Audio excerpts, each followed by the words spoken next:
My girlfriend warned me. My ex is coming to the party. Behave yourself, or we're breaking up. I replied, I'll behave. When he arrived, I greeted him, shook his hand, and said, she's all yours, buddy. I was just leaving. Her party ended the moment I walked out the door. My name is Ryan. I am 31 years old, and if anything defines my life, it is that I am a planner.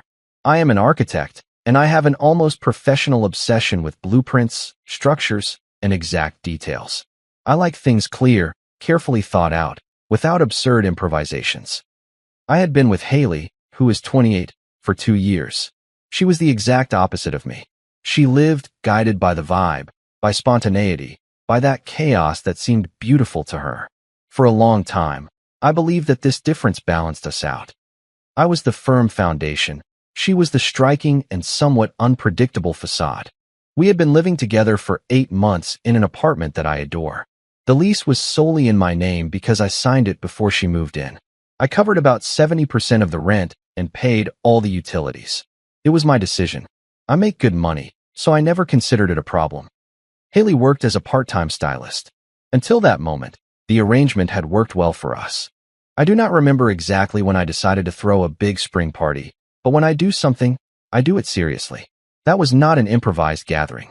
I spent weeks planning every detail. Besides, I am quite the tech enthusiast. I had recently finished my most ambitious project, a fully customized smart home system that I called Aura. It was not a store-bought device.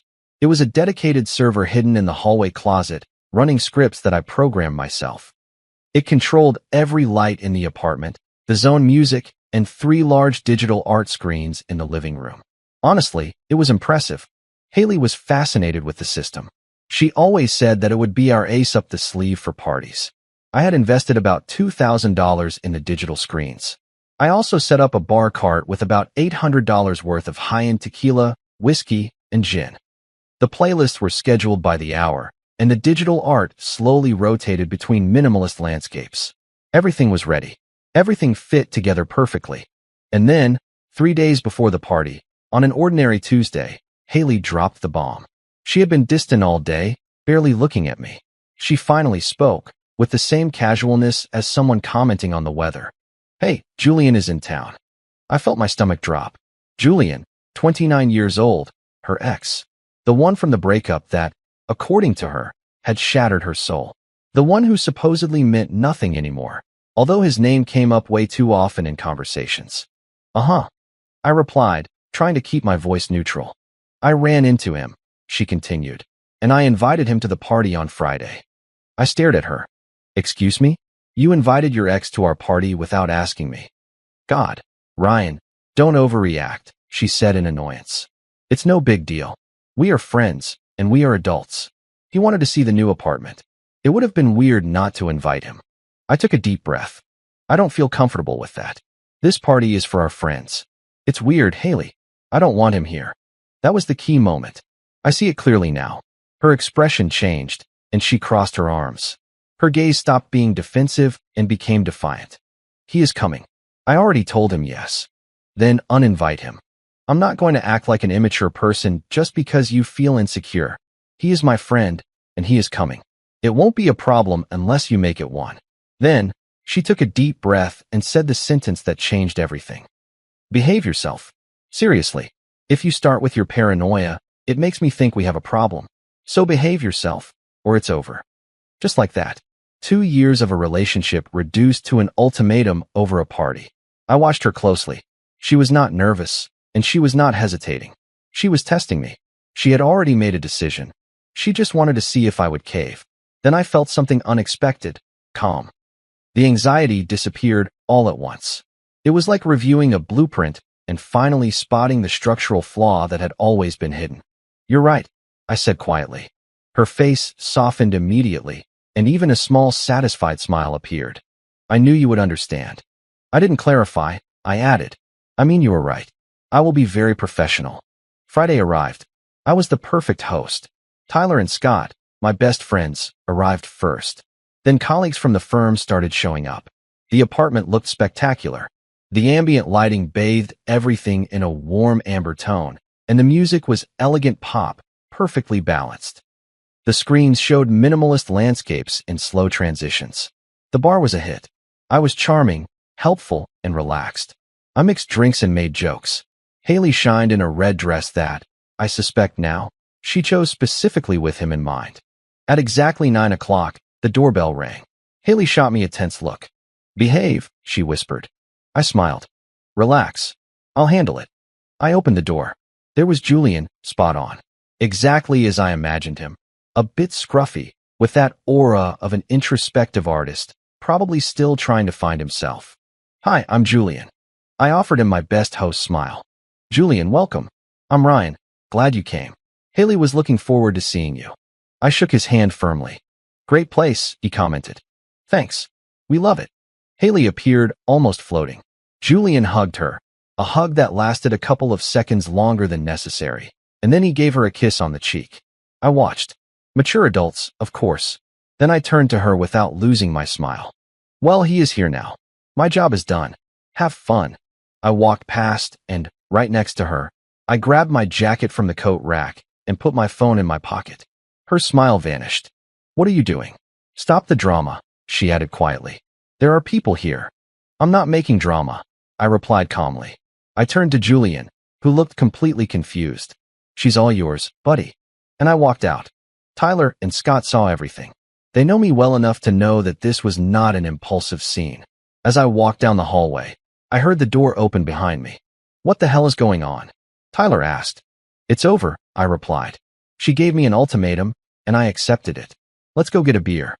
Scott looked back at the apartment, where the music was still playing as if nothing had happened. "It's not my party. It's not my problem," I told them. My colleagues saw the host leaving, and then they saw my two best friends following him. The mood changed immediately. We got into the elevator. I pulled out my phone and opened my custom app.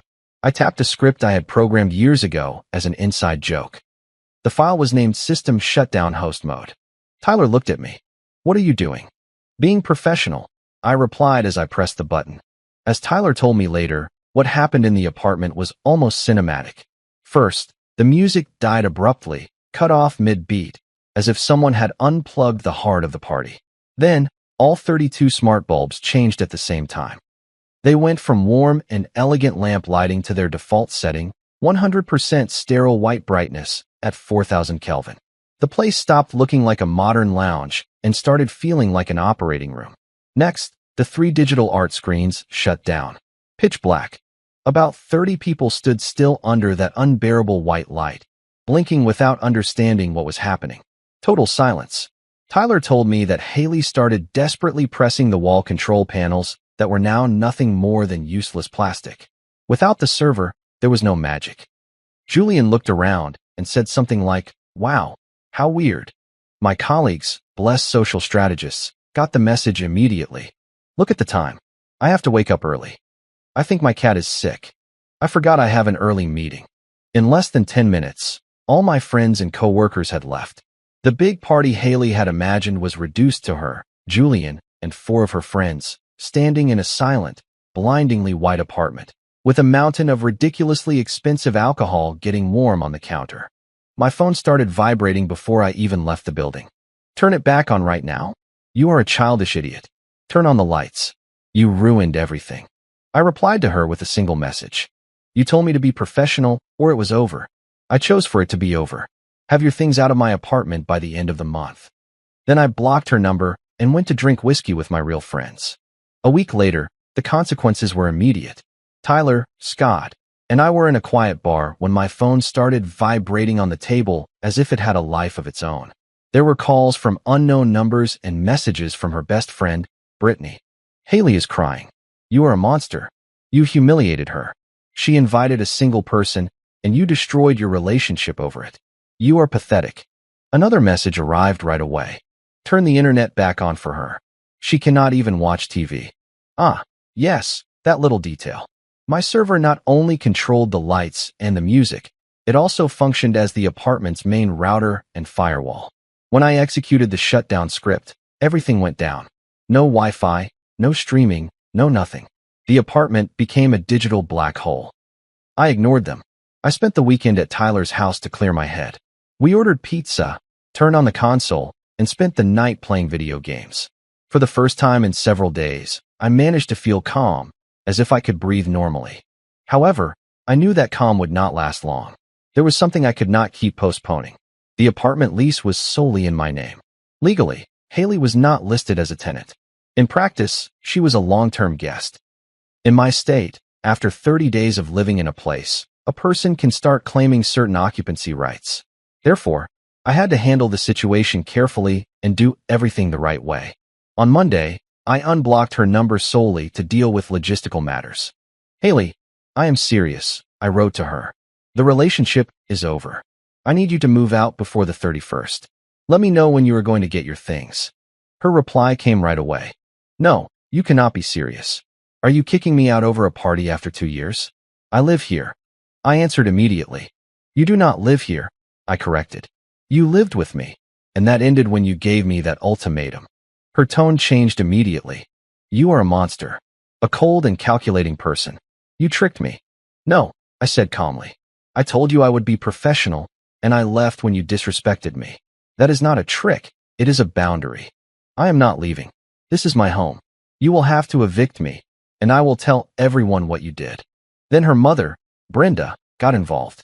Honey, she said with that condescending tone she always used. Haley is devastated. I am very disappointed in you. You are 31 years old, and you are acting like a child. Brenda, with all due respect, I replied. Haley gave me an ultimatum. I accepted her conditions. Don't be so literal. She was just upset. Julian is a friend. You were jealous. Now you have left her homeless. Homeless? I retorted. She is living in my apartment, not paying rent, without internet because I cut it off, and, apparently, with her ex staying there. That does not exactly sound like someone who is destitute. There was an awkward silence. Julian is staying there? I asked, though I already suspected it. Well, he has been supporting her through this difficult time, she stammered. I saved that detail for later. She is no longer my responsibility, I concluded. She has until the 31st. I will be following all legal procedures. I hung up. Then the serious manipulation attempt began. On Wednesday, Gary, the building manager, called me. We had always had a good relationship. We received a complaint from your unit, he explained. Haley says you abandoned the apartment, that you are unstable, and that she is afraid you will return. She asked us to change the locks. I felt my blood run cold. She was trying to lock me out of my own apartment. Gary, I am the only one listed on the lease, you know that. Haley is my ex-girlfriend, not a tenant. She refuses to leave, which is why I am staying with a friend to avoid conflicts. Besides, she is hosting an unauthorized guest, her ex, Julian.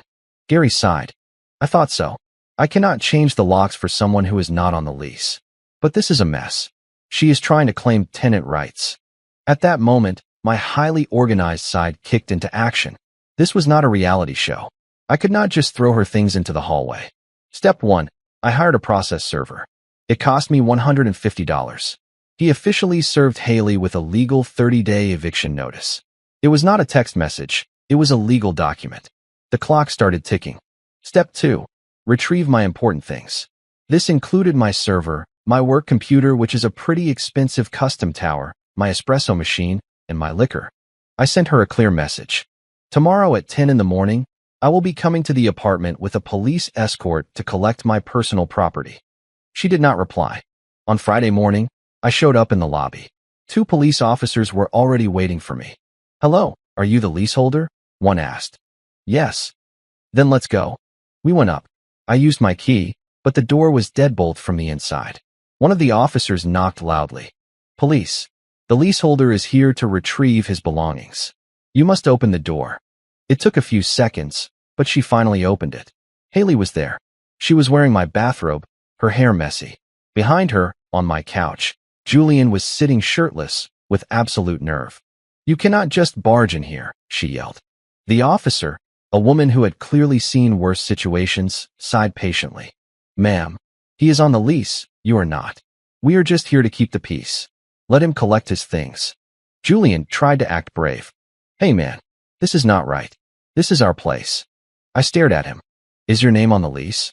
Did you pay the $4,200 in rent last week? Then sit down and shut up before you get included in the eviction too. He sat down. Tyler and Scott were with me as witnesses. Everything was legal and orderly.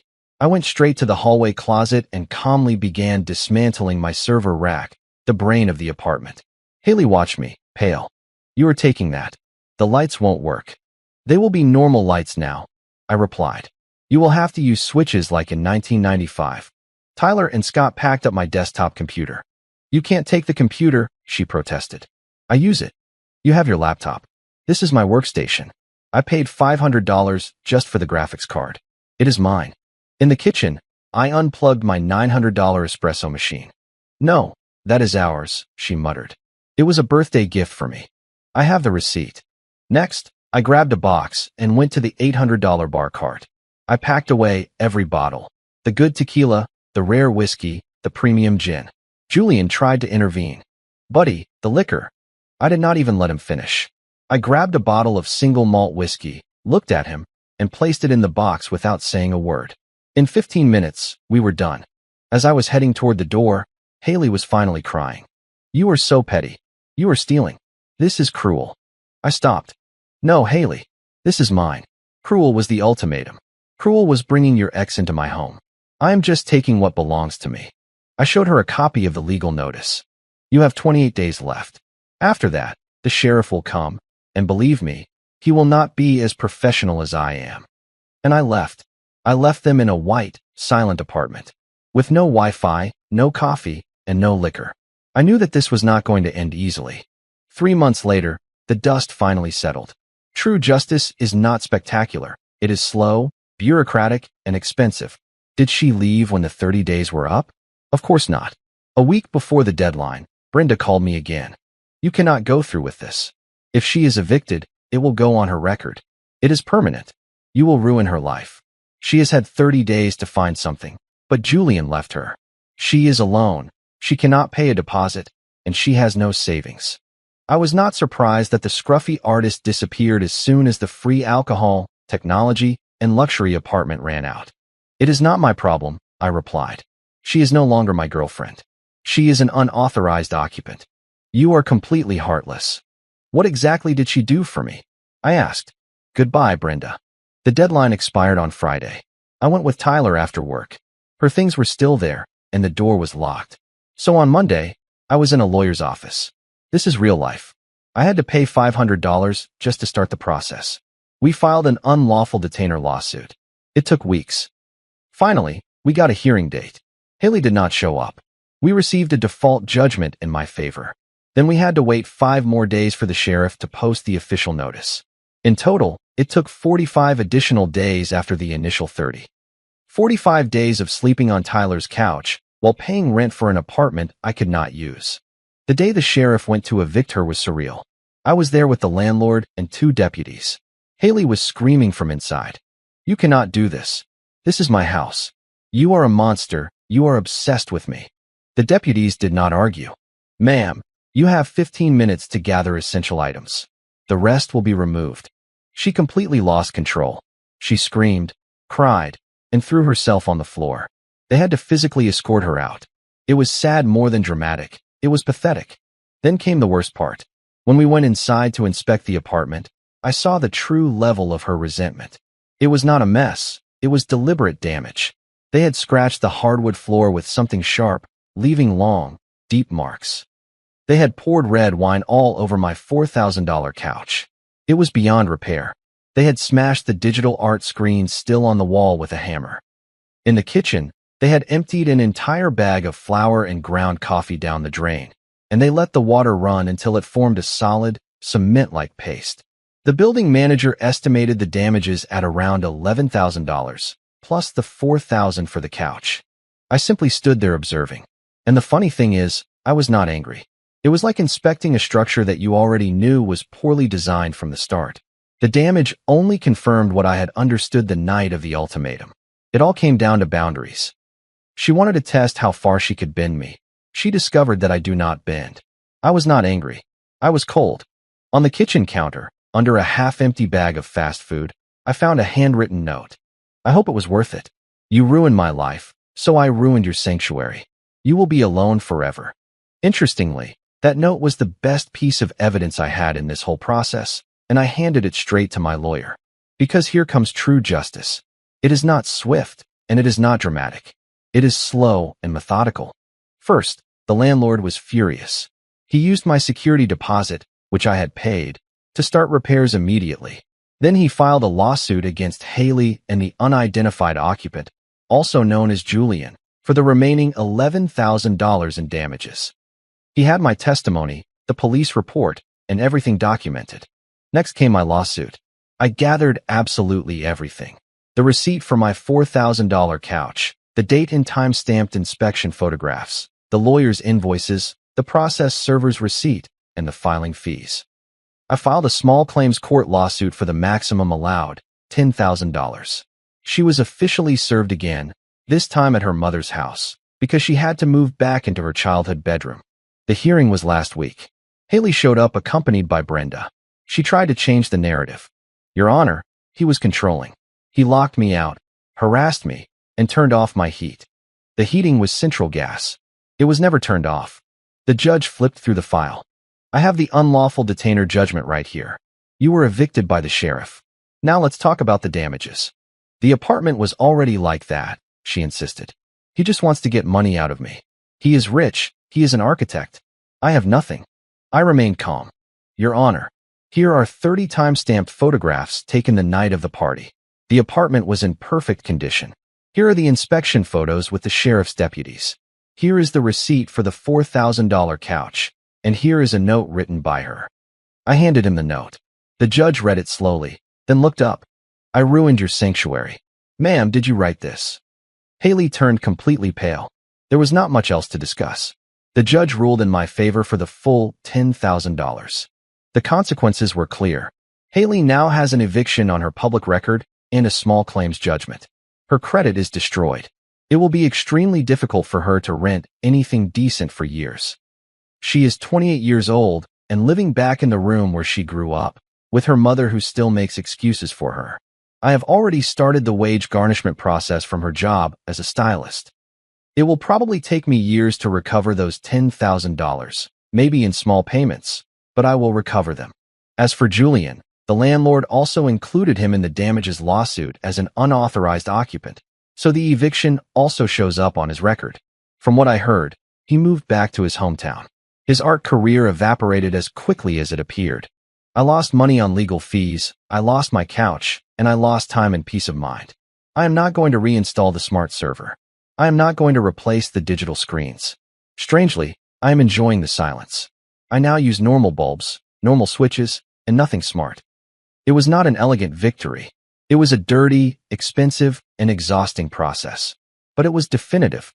She thought she had control. She thought she could give me an ultimatum, and I would accept it without consequences. She thought I would be professional in the sense that suited her. Quiet, compliant, moldable. She wanted to see if I would blink. I didn't blink, and that was that. Comment. Setting personal boundaries is one of the most profound ways we can show respect for ourselves. Sometimes, walking away from a situation that compromises your peace is the healthiest choice you can make. True strength is not about fighting back or matching negativity when someone crosses your limits. It is about calmly standing your ground and handling difficult moments with quiet dignity. We all deserve connections built on mutual trust, clear communication, and genuine care. When you choose to protect your own well-being, you naturally create space for true healing to begin. Taking responsibility for your own happiness means refusing to let chaos dictate your life. I hope you always find the courage to prioritize your inner peace and walk away from unnecessary drama. If you like the stories, don't forget to leave a comment and support the channel by subscribing. See you in the upcoming stories.